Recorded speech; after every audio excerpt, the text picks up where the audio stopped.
Most of us know about an asteroid hitting the Earth and wiping out the dinosaurs, but most people don't know that the Earth nearly got devastated by a large igneous province that formed in Siberia 250 million years ago. Now, imagine that we had to deal with a colossal lip like that today. How much damage would it cause? Urban areas would be decimated by the rift, causing extensive destruction. And those quakes? They're just the preview. Next, the lava makes its grand entrance. Once here, it's on the warpath. Farmland needed for raising crops would be incinerated.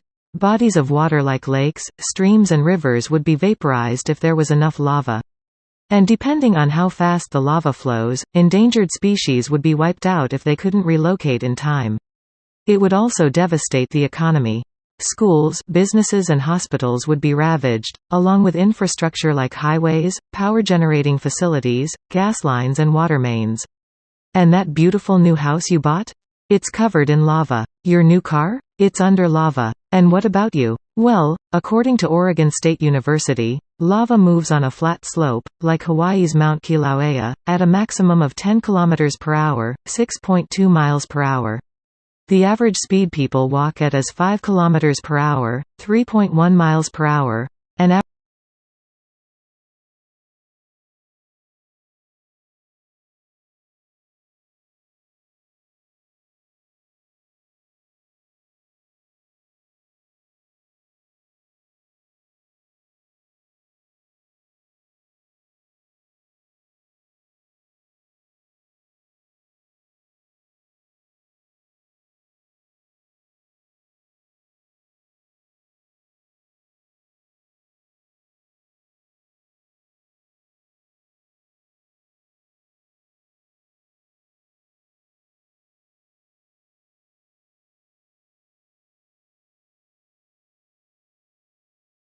Nowadays we have more ways to communicate than ever.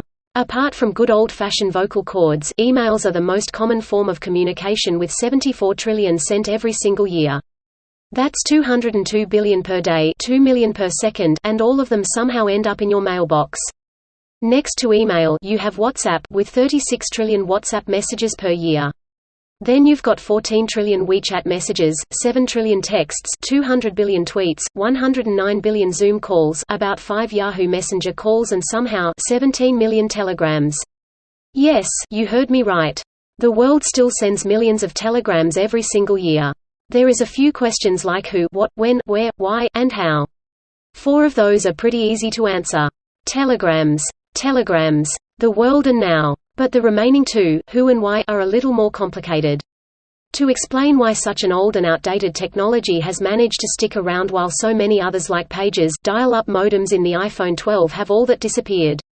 You need to understand just how influential and widespread telegraph system really work. You see, when telegrams became publicly available, they were a big deal.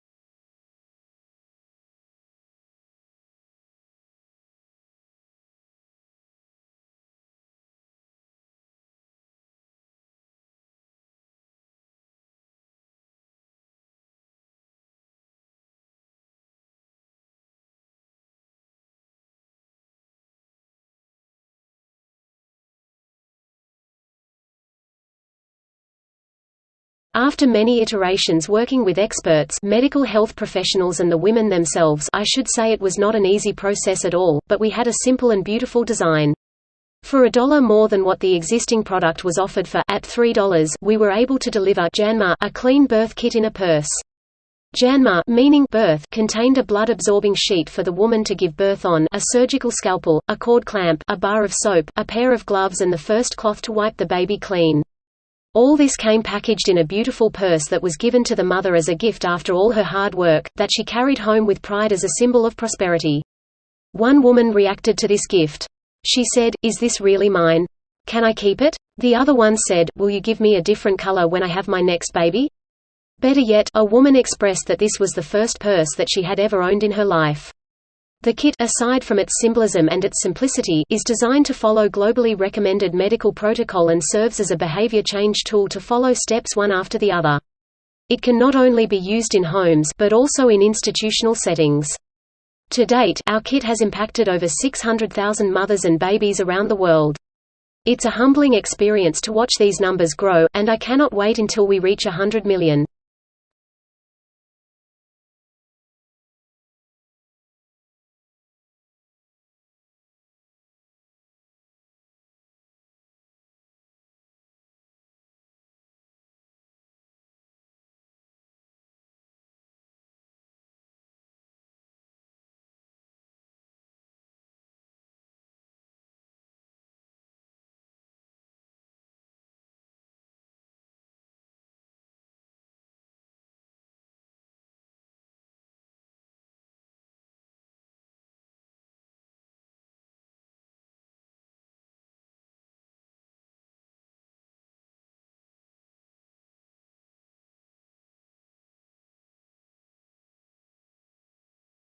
You could argue this kind of digital detox would be beneficial.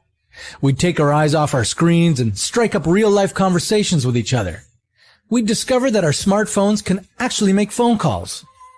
We'd bring back fax machines and start making notes by hand. Well, maybe not fax machines. And hey, we'd still have TV to entertain us. The world would not fall apart. In fact, with almost 4 billion people having no access to the internet worldwide, half of humanity wouldn't notice a difference in the short term. But not you, mighty internet user. You would notice right away. If the internet suddenly flatlined, social media users would start calling each other on the phone, overloading the working telecommunication systems. Unless cell phone towers and telephone lines were also shut down.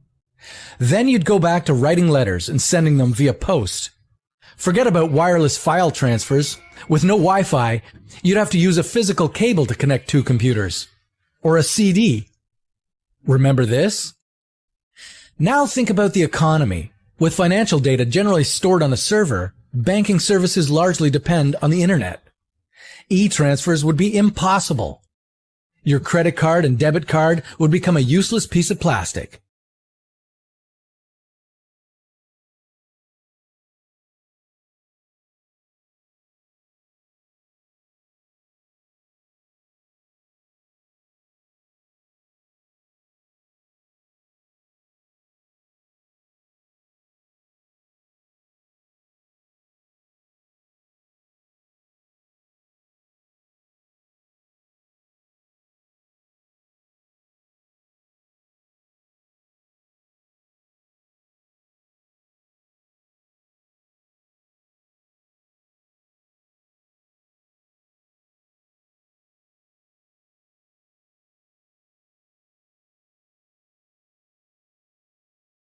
Sometimes ignorance is preferable to the detailed truth.